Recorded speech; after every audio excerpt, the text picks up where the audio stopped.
परिवार के साथ मौजूद। मैं छत्तीसगढ़ के, मैं ज़्यादा सार्वजनिक ऐसे नहीं कह सकता। 13 वर्ष की लड़की जैसा, बगल में पिता खड़ा है और माँ केवल उधर वॉशरूम गई है। उसने बात करी, मैं बड़ी हिम्मत दिखाई लाली ने, मैंने प्रणाम किया। अगली नवरात्रियों में चंडी की तरह तेरी पूजा करूंगा। वो कहती पूछा कुछ वहीं की भाषा में, उसको समझ नहीं आया, पिता को समझ नहीं आया। कलमा पढ़ने के लिए कहा तो समझा नहीं। पूछा ऐसे इस इशारा करके कि ये टोपी निकाल के पहन, ऐसे, तो उसकी समझ में नहीं आया। वो बगल में खड़ी होकर सोच रही थी कि ये अंकल क्या बात कर रहे हैं। उसको जब ऐसा किया तो उसके पिता को लगा कि ये शायद चश्मा उतार के मांग रहे हैं। और जो चश्मा उतार के देने लगा, वो लड़की बगल में खड़ी थी और उसके सामने उसके पिता के माथे पर गोली मार दी गई। अभी यहां बैठने से पहले बात करके आ रहा। बगल में एक अपरिचित लड़का खड़ा था, वो पकड़ के भागा उसको लेकर। तो कहा तू पढ़।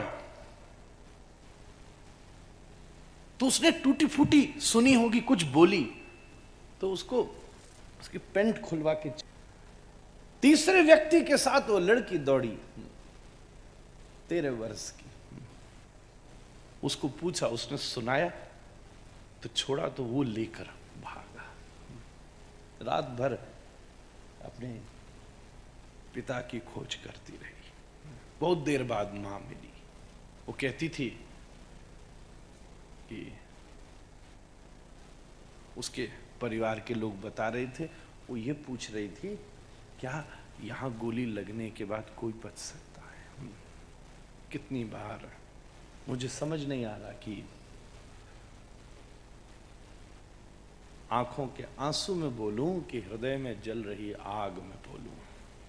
बहुत स्थिति खराब है, पर आप सब सुदर्शन हो जाइए महाराज, बहुत आवश्यकता है।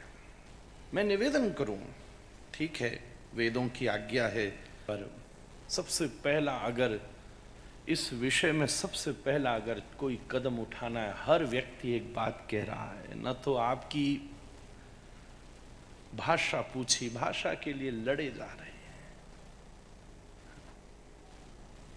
मेरा बस चले तो मैं देश की सारी भाषा सीख कर कथा करूं।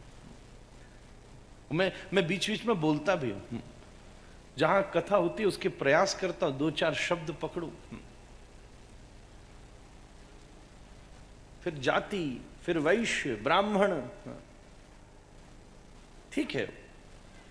किन्हीं किन्हीं स्थितियों में अगर हम इस विषय का विचार करते भी हैं तो वो हमारी पर्सनल वस्तु हो सकती हैं, पर सार्वजनिक रूप से आज के बाद अगर आपका कोई परिचय होना चाहिए तो केवल एक ही परिचय होना चाहिए कि हम हिंदू हैं महाराज।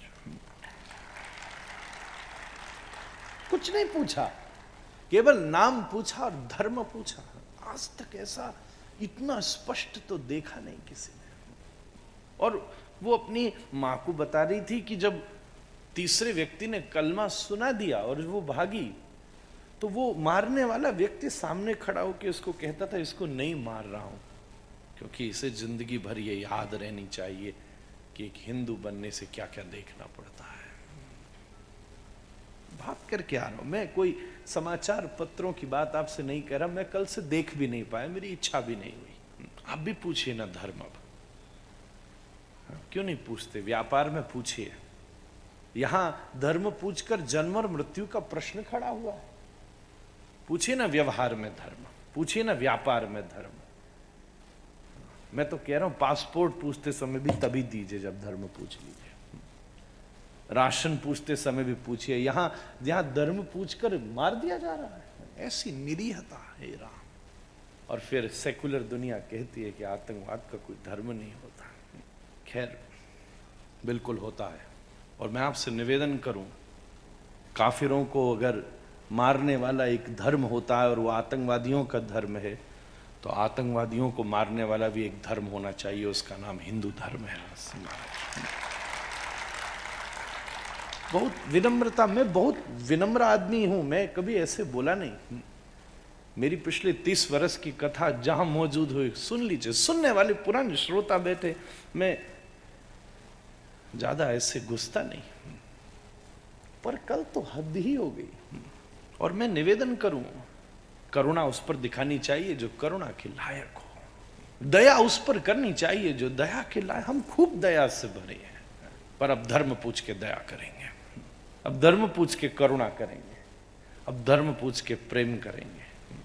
हाँ, क्या वो लाली, वो 13 वर्ष की बिटिया, जीवन की अंतिम श्वास तक जिसने कभी बहते हुए थोड़े से हाथ से निकले खून से भी जो बिलबिला गई हो, उस कन्या ने अपने सामने अपने पिता के मस्तक पर गोली चलती देखी, इसलिए क्योंकि उसका नाम हिंदी में है। पता नहीं आप कितना समझ पाएंगे।